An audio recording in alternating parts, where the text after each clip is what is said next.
Magandang umaga po mga minamahal. Muli tayo'y nagbabalik at upang ipagpatuloy po natin ang kaalaman ng banal na kasulatan patungkol po sa pagkilala sa Panginoong Diyos na siya po ay isa lamang. Hindi po siya Holy Trinity na katulad ng ipinangaral ng mga sinauna pang mga relihiyon na katulad ng Iglesia Katolika Romana, mga Protestante at iba't ibang mga grupo ng mga Kristiyano na ang kanilang pagkilala sa Diyos ay three persons in one God. Ng Diyos di umano ay God the Father, God the Son, God the Holy Spirit. At yan po ang tinagurian nilang Triune God or Holy Trinity. So ang doktrinang iyan, magmula pa ho sa year 325 AD, sa kapanahonan po iyan ni Emperor Constantine. At ang doktrinang iyan ay suportado po ng mga obispo ng Iglesia Katolika Romana at ang mga obispo ng Church of the East or Assyrian churches at yung mga naniwala na ang Diyos ay Holy Trinity. Yan po ay lalo po nilang pinalakas ang doktrinang iyan sa panahon ng 380 AD at 381 AD sa Council of Thessalonica na pinangunahan po ni Emperor Theodosius ng Empire of Rome at ng Iglesia Katolika at Romana ng mga obispo. Gayon din sa mga patriarka ng Church of the East. Sila po ang mga nauna. So, yan po ay nasa ikatlong siglo po yan. Nang panahon na yan ay namatay na po lahat ang mga sinaunang apostol, year 100 AD, at sa year 200 AD naman ay yung mga obispo o mga disipulo ng mga apostoles. Sa kapanahunan ng year 1st century at 2nd century ay talagang puro or pure po ang doktrina dahil nanggaling po iyan sa Biblia. So, nagkaroon na lamang ng kaguluhan ng doktrina ng tungkol sa Diyos at pumasok nga po ang Trinity Doctrine dahil nag-away na po ang mga sinaunang mga naiwanan ng mga disipulo ng mga apostol. Mga obispo po sila. So, imagine, year 300 AD ay pumalit po sa mga disipulo ng mga apostol ay yung mga kaparian nung una. Yung mga pare po nung una, mga minamahal, ay karamihan po sa kanila ay nanggaling sa mga pagano na mga obispo na na-convert sa Kristyanismo. Kaya hindi talaga nila alam ang tunay na kalagayan ng pagkadiyos ng Diyos.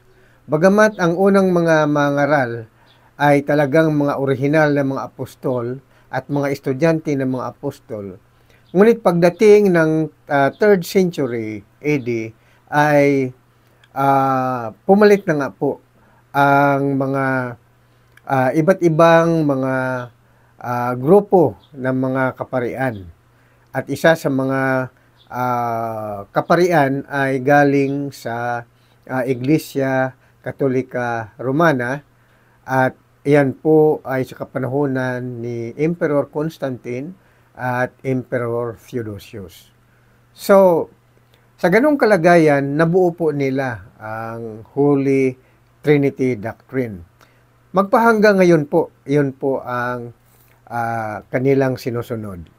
So lahat ng halos majority of the Christians mula 300 century hanggang ngayon ay dala-dala po nila itong doktrina ng Holy Trinity or Three Persons in One God or Triune God.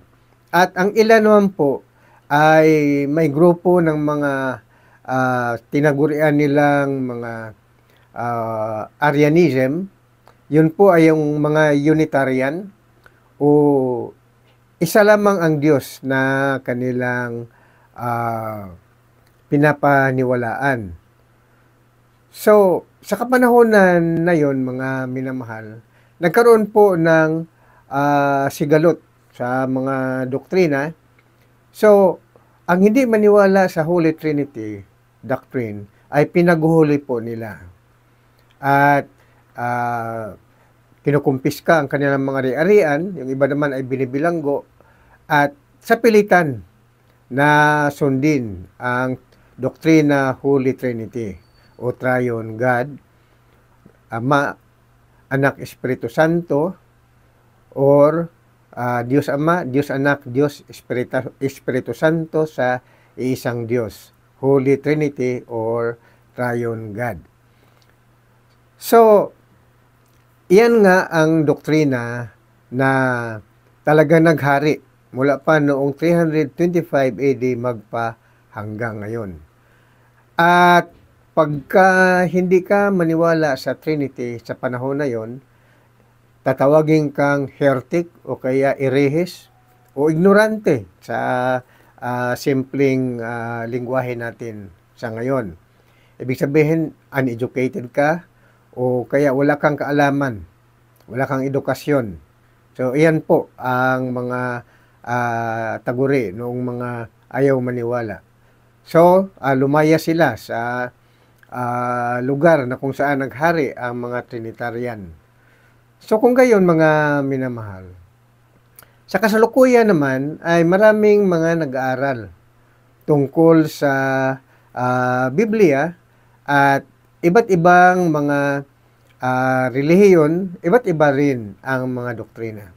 Ngunit ang ating pag-usapan dito kung ano po ang nasusulat sa Biblia. At sa kapanahonan po nitong mga huling araw, ay isa po ako sa tinawag ng Panginoon year 1993 at ipinahayag po sa akin ang tungkol po sa karunungan ng Biblia. At sa unawa po na ibinigay sa akin ng Panginoong Diyos, ito po ay naiiba sa kasalukuyang mga doktrina. Halimbawa, Holy Trinity ng Iglesia Katolika Romana at grupo ng mga tinatawag na Catholic Christians. Pagka Catholic Christians, yan po ang naniwala ng Trinity doctrine. Then, grupo ng mga Sabadista or Seventh-day Adventist Church, grupo ng mga Protestante, Baptist, at grupo ng mga Mormons, grupo ng mga Saksi ni Jehovah. Iba't ibang doktrina ang dala nila. Ngunit, iyon po ang kanilang mga doktrina ay hindi po naayon sa itinuturo ng Biblia. Kasi nga po, wala pong Holy Trinity sa Biblia, bagkus ang nasulat ay Holy One. So, ang Holy Trinity ay turo po yan ng tao. Kapanahonan ni Emperor Constantine at mga obispo ng Roma at sinunod po ng mga Protestante at ibang mga Kristiyano. Then, ang tinatawag naman na grupo ng mga Unitarians, yan po ay halimbawa, Saksi ni Jehovah o dating daan, dalawa ang Diyos na kanilang pinapaniwalaan. Bagkus ay matawag sila na non-Trinitarian dahil dalawa ang kanilang Diyos. Sa Iglesia ni Cristo naman ay isa ang Diyos, ang Ama. Si Jesus Christ ay tao, hindi Diyos. At may mga talata sila na nilalapat. Nandiyan naman yung talata. Pagbasahin mo yung talata sa Biblia, eksakto. Ang kamalian doon yung unawa. So, dito mga minamahal, Ang umpisa natin dito, ang ating pagpaliwanag dito, ang isang Diyos ay yun pong Diyos ng Israel. Ito po ang dala kong doktrina na ayon dito sa banal na kasulatan. Iisa lang ang Diyos at siya po ay ang Espiritu Santo. Sa Iglesia ni Cristo, ang Espiritu Santo ay hindi po Diyos para sa kanila. Sa dating daan, ang Espiritu Santo ay hindi rin po Diyos para sa kanila. Gayon din sa Saksi ni Jehovah, hindi rin Diyos para sa kanilang Espiritu Santo. Ang ayon sa kanila, ang Espiritu Santo ay kapangyarihan lamang ng Diyos. So, ang Diyos sa kanila ay ang Ama. Tandaan po natin, ang Espiritu Santo sa doktrina ng Iglesia ni Cristo, Saksi ni Jehovah, at dating daan ay hindi po Diyos ang Espiritu Santo. Tandaan po natin yan. Yan ang dala nilang doktrina. At ang kanilang tunay na Diyos ay ang Ama. So, dito, mga minamahal, ang umpisan po natin dito, ang aking ipakilala sa inyo, na ang iisang tunay na Diyos ay ang Espiritu Santo. Bakit po? Yan po ang turo ng Panginoong Jesucristo at ng banal na kasulatan. Prueba, yan po ay nasulat sa Juan Kapitulo 4, versikulo 24. Sabi mismo ng Panginoong Jesucristo, ang Diyos ay Espiritu. At yaong mga sumasamba sa Kanya ay sambahin siya sa Espiritu at sa katotohanan. God is Spirit, and those who must worship Him in spirit and in truth.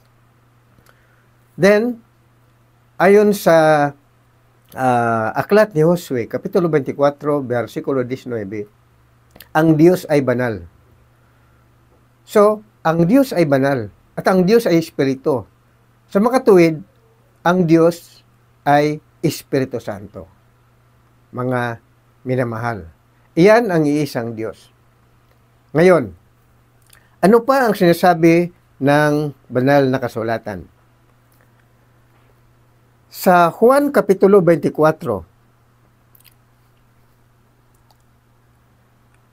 o kaya sa Josue Kapitulo 24, versikulo 19, ay pinapatunayan ni Josue sa panahon ng Old Testament na hindi kayo, sabi niya sa mga Israelita, mag-ingat kayo dahil sa ang Diyos ay banal. God is holy. So, kailangan maging banal din kayo. So, ganun po kahigpit ang katuruan. So, because God is Spirit and He is the Holy Spirit. So, ano ba itong kalagayan ng Espiritu Santo? Ang Espiritu po, yan po ay hindi po nakikita. Basa po natin yan sa Deuteronomio Kapitulo 4, versikulo 10 hanggang 19.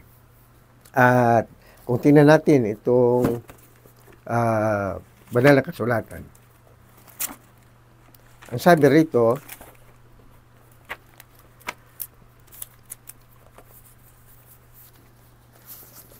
ito ang sinabi. Huwag ninyong kalilimutan ang sinabi ni Yahweh nang kayo'y nasa harap ng bundok ng Horeb. Tipunin mo sa harapan ko ang buong bayan, ituturo ko sa kanilang aking mga utos upang magkaroon sila ng takot sa akin. Habang sila'y nabubuhay, ituturo naman nila ito sa kanilang mga anak. At kayo'y nagtipon sa paanan ng bundok. Ito'y nagdagablab ng suko sa langit. Pagkatapos nabalot ito ng ulap mula sa gitna ng apoy. Nagsalita sa inyo si Yahweh. Narinig ninyo ang kanyang tinig, ngunit hindi ninyo siya nakikita. Yan po ang Espiritu Santo, mga minamahal. Ang pangalan ng Espiritu Santo ay Yahweh or YHWH, sa ibang salin ay Jehovah. Ito raw si Jehovah, ang Diyos. Siya ay Espiritu Santo. Hindi raw siya nakikita. Tinig lang daw ang marinig. Kaya ang sabi rito, mula sa gitna ng apoy, nagsalita sa inyo si Yahweh. Narinig ninyo ang kanyang tinig, ngunit hindi ninyo siya nakikita. Ipinahayag niya ang mga tuntunin ng kanyang pakikipagtipan sa inyo. Ang 10 utos na isinulat niya sa 2 tapyas ng bato. Mga minamahal, ang Espiritu ay hindi nakikita, pero siya po ay nagsasalita. Tinig lang po ang marinig, pero hindi nakikita. So, ang sabi pa rito, noon iniutos niya sa akin, ibig sabihin si Moises, na ituro sa inyo ang mga tuntunin na inyong susundin sa lupaing tinitirahan ninyo. Nang kayo kausapin ni Yahweh, mula sa apoy sa Horeb, wala kayong nakitang anyo. So, ang Espiritu, walang anyo. Invisible. God is invisible. The Holy Spirit is invisible. No form. Walang nakikitang anyo. Kaya ang sabi ito, kaya kaiingat kayo, huwag kayong gagawa ng anumang larawan upang sambahin. Maging kawangis ng tao, hayop sa ibabaw ng lupa, ibon, at anumang gumagapang o anumang isda. Ni huwag ninyong sasambahin ng araw, buwan, bituin o alinmang buntala na nilalang ni Yahweh para sa tao.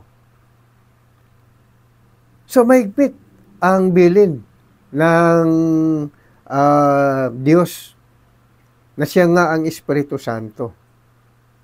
Huwag kayong gagawa ng anumang larawan upang sambahin. Tingnan niyo mga minamahal, ang Iglesia Katolika Romana. Mga larawan, gumagawa sila, ipinagbawal po yan sa banal na kasulatan. Ito po ay Old Testament. Sa New Testament, talagang ipinagbawal. Basahin po muna natin ang unang Juan, Kapitulo 5, versikulo 21. Dahil hindi ito na pinapangaral ng ng Iglesia Katolika Romana na pinapalayo ang mga manampalataya sa mga rebulto. Tawag niyan, Diyos-Diyosan idolatry. Ito po yan. Unang Juan 5, 21. Mga anak, lumayo kayo sa mga Diyos-Diyosan.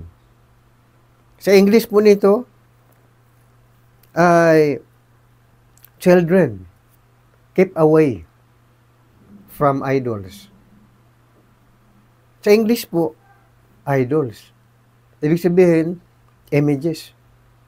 Mga imahe na isinasabi rito sa Deuteronomio Kapitulo 4, versikulo 10 hanggang 19. Dahil mali ang doktrina ng Iglesia Katolika Romana, gumagawa sa ng doktrina ng sariling kanila, ng Diyos ay isa lamang. Ang tawag sa kanya, Holy One. Gawin nilang God the Father, God the Son, God the Holy Spirit. Ayaw nilang tanggapin na tatlong Diyos. Ay samantalang literally, talagang nakasulat doon sa kanila, God the Son, God the Father, God the Holy Spirit. Holy Trinity, one God. Wala pong mabasang God the Son, Son of God, meron. Pero may mabasang Holy Spirit at God the Father. Pero hindi po yan dalawa. Ang Holy Spirit, yun po yung Father. Kumbaga mga minamahal, bagamat nauna sa akin yung mga kapastoran, mga kaparian, hindi na ipahayag sa kanila ang tunay na Diyos. Espiritu Santo po ang tunay na Diyos. So, pagpatuloy po natin. Ito ang prueba natin na ang tunay na Diyos at buhay na Diyos ay ang Espiritu Santo. Sino nagturo po niyan? Si Apostol San Pablo. Siya po ang apostolis ng mga Hintil. At ang batayan po ni Apostol San Pablo ay sa Old Testament po.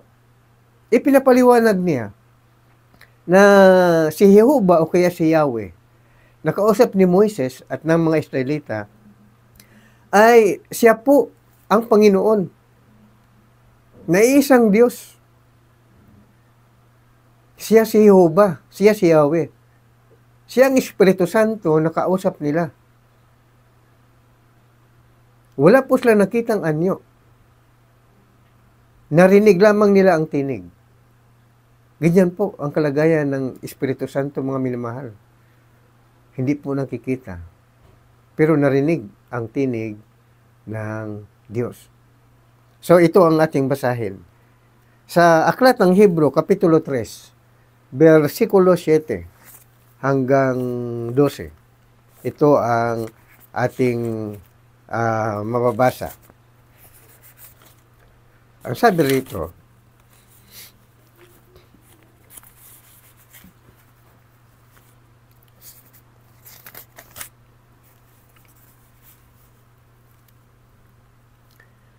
kaya't gaya ng sabi ng Espiritu Santo, tingnan nyo ho, pakinggan nyo po, Hebro Kapitulo 3, versikulo 7 hanggang 12.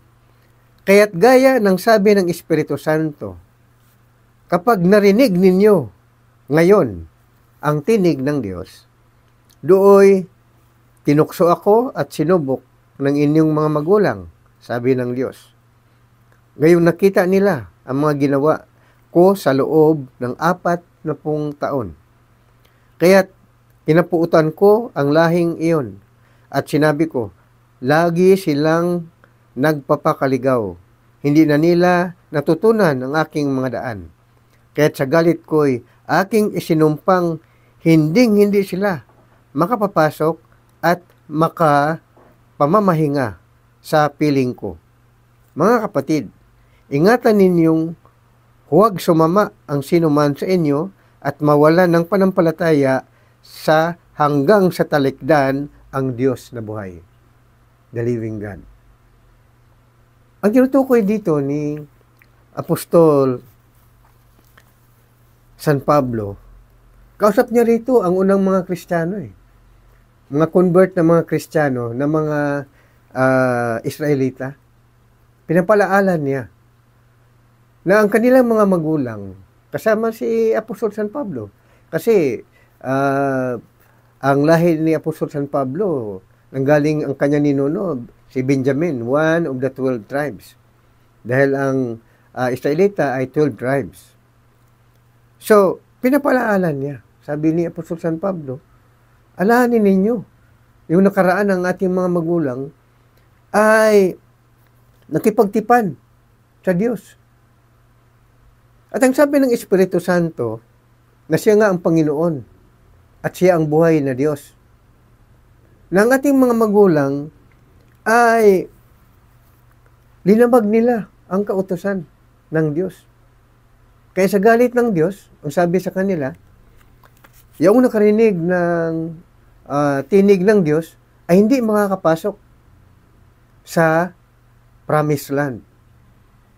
Alam niyo mga kapatid, ang nangyari, lahat ng nakarinig ng tinig ng Diyos, ng Espiritu Santo, doon sa Horeb, sa kapanahonan ng Old Testament, ang lahat ng mga iyon, namatay yun sa ilang. Hindi po nakakapasok sa promised land. Ang nakapasok lang, yung mga anak nila, na 20 years old and below. Dahil ang mga iyon, sa kapanahonan nung doon pa sa Horeb, mga ano pa lang sila mga maliliit pa. Hindi sila kasama roon sa mga tinawag doon sa bundok ng Horeb. So yung mga magulang ng mga Israelita na nakarinig sa tinig ng Diyos, namatay lahat yun sa ilang, sa wilderness. Ganyan po kahigpit ang Espiritu Santo. Nang sabi nga ni Apostol San Pablo, Ang Espiritu Santo, iyon po ang Panginoon. Buhay na Diyos. Anong sitas ang pinagbatayan ni Apostol San Pablo? Yan po ay nasulat sa dito sa awit, aklat ng mga awit, 95, versikulo 3 hanggang 11. Tingnan po natin.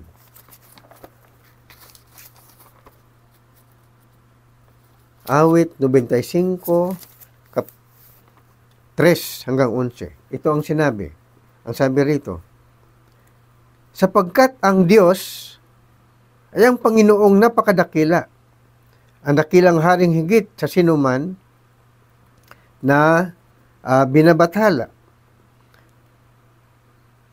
Nasa kanyang palad. Ang buong daigdig, pati kalaliman, ang lahat ay kanya, maging mataas nating kabundukan. Kanya rin ang dagat, at pati ang lupa na kanyang nilalang. Tayo ay lumapit sa kanya, sumamba at magbigay galang, lumuhod sa harap nating Panginoon na sa atin ay lumalang. Siya ang ating Diyos. Tayo ay kalinga niyang mga hirang, mga tupa tayong inaalagaan. Ang kanyang salita ay ating pakinggan. Yang inyong puso huwag patigasin tulad ng ginawa ng inyong magulang na nasa Meriba. Sa ilang ng masa, ako ay tinukso. Doon ay sinubok ng inyong magulang, bagamat nakita ang aking ginawang sila ang nakinabang 40 taon. Sa inyong ninuno, ako ay nagdamdam. Ang aking sinabi, sila ay suwail, walang pakundangan, at ang mga utos ko ay sinusuway. Dahil sa galit ko, ako ay sumumpang di sila daratal. Sa lupang pangako, aking inilaan. Kita niyo mga kapatid? Ang nasulat sa Old Testament, ang Panginoon na si Yahweh, na tinutukoy ni Apostol San Pablo sa New Testament, sa aklat ng Hebro, iyon ang Espiritu Santo. Iyon ang iisang Diyos, mga minamahal, na ang pangalan niya ay Panginoon, na sa salin ng Hebro ay YHWH, sa ibang salin naman ay Jehovah or Yahweh. Siya po ang Panginoon, ang Espiritu Santo. Siya si Yahweh. So dito, ipinapakita, ganun din sa Hebrews, Kapitulo 10, versikulo 15 hanggang 17. Na ang Espiritu Santo, siya ang Diyos na Panginoon. Hebrews, Kapitulo 10, versikulo 15 hanggang 17. Ito ang sinabi, mga minamahal.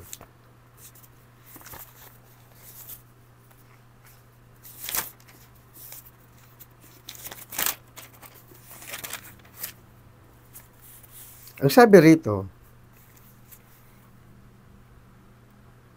ang Espiritu Santo ay nagpapatotoo rin sa atin.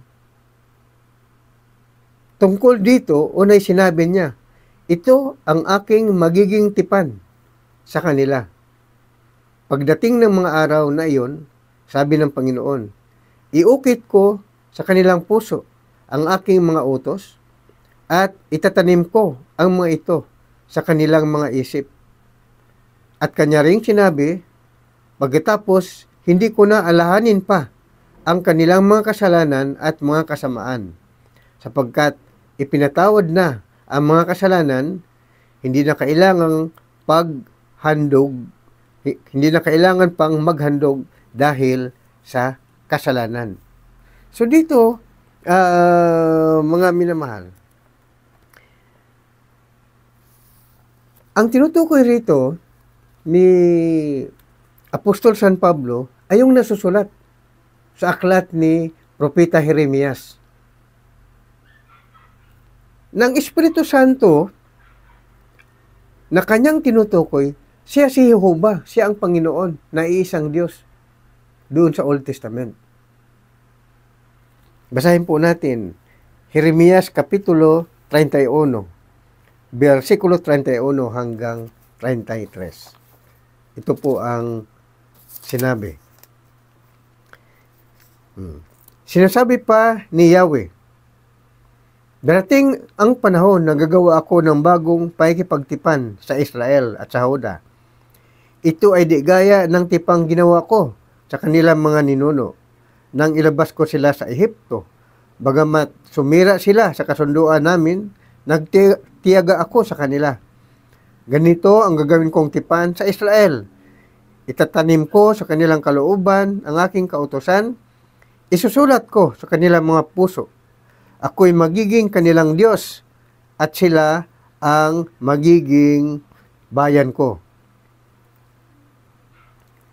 So dito, mga minamahal, ang tinutukoy na Espiritu Santo, siya si Yahweh. Siya ang Panginoon.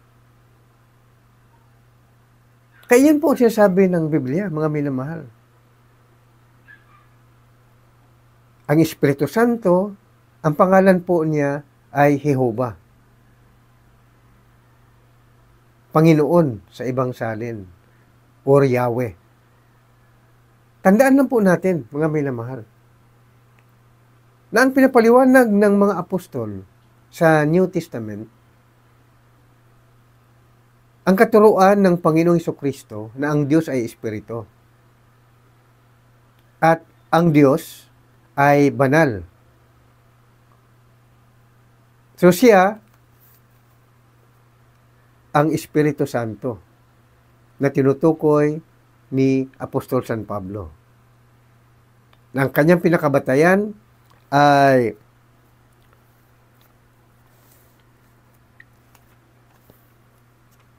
Awit, Kapitulo 95, versikulo 3 hanggang 11. Jeremias, Kapitulo 31, versikulo 31.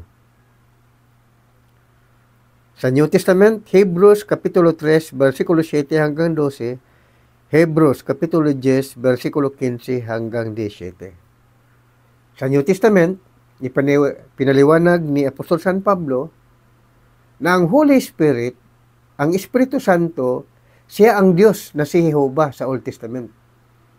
At siya ang Ama, sabi ng banal na kasulatan. Nasulat po yan sa aklat ni Isaiah, Kapitulo 63, versikulo 16. Mga minamahal. So, at sa Malakyas, Kapitulo 2, versikulo 10. Basahin po natin. Isaiah 63:16.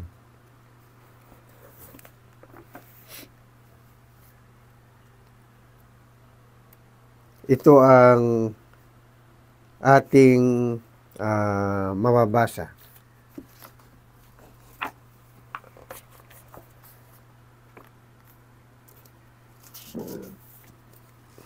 Ang sabi rito,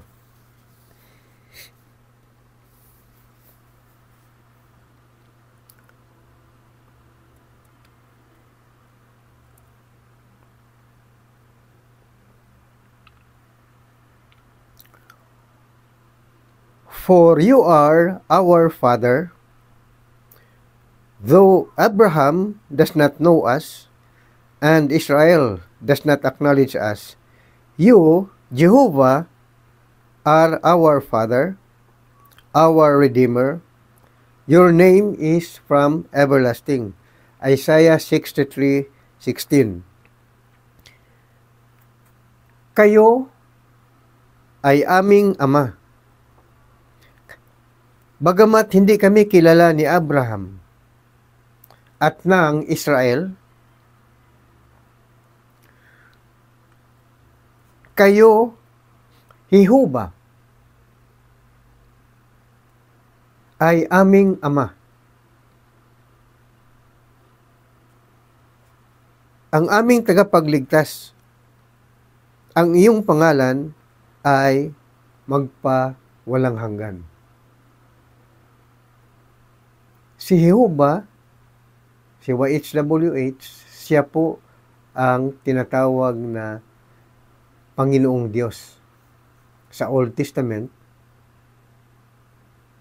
na ang sabi ni Apostol San Pablo, siya ang Espiritu Santo sa New Testament. So, ang nagkipag-usap sa kapanahonan ng Old Testament ay ang Espiritu Santo. Siya ang Diyos Ama. Iisang Diyos. Kalagayan niya, Espiritu, walang anyo. He is an invisible God. Tinig lamang ang marinig.